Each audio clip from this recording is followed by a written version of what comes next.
त्रेता युग की बात है। रत्नाकर नाम का एक डाकू था। वह जंगल से होकर आने जाने वाले लोगों को लूटता था।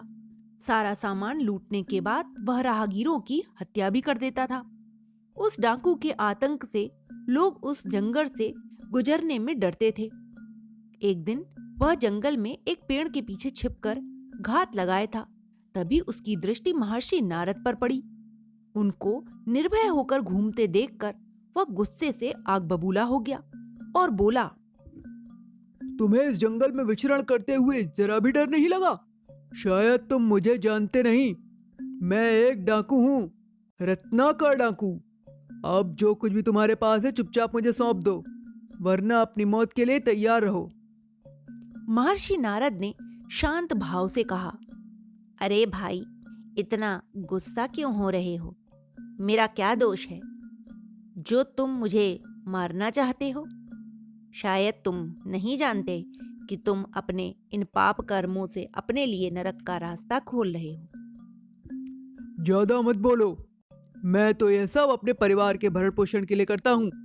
मुझे पता है कि मैं कुछ भी गलत नहीं कर रहा हूँ। डाकू ने सहज भाव से कहा, अच्छा, एक बात बताओ कि क्या तुम्हें पूरा विश्वास है कि तुम्हारे पाप कर्म में तुम्हारा परिवार भी भागीदार बनेगा? मेरे अनुसार तुम्हें उनसे पूछ लेना चाहिए। तुम पूछ कर आ जाओ, मैं यहीं पर तुम्हारी प्रतीक्षा कर रहा हूं। नारद मुनि ने कहा। रत्नाकर सोच में डूब गया। फिर कुछ सोचकर बोला। ठीक है। उसने महर्षि को रस्सी से एक पेड़ से बांध दिया और स्वयं अपने घर चला आया। उसने माता पिता से पूछा, मैं जो लूटमार करता हूँ, क्या आप लोग उस पाप कर्म में मेरे साथ भागीदार हैं? माता पिता बोले, नहीं, बिल्कुल नहीं। हम तुम्हारे पापों में तुम्हें साझीदार नहीं बन सकते।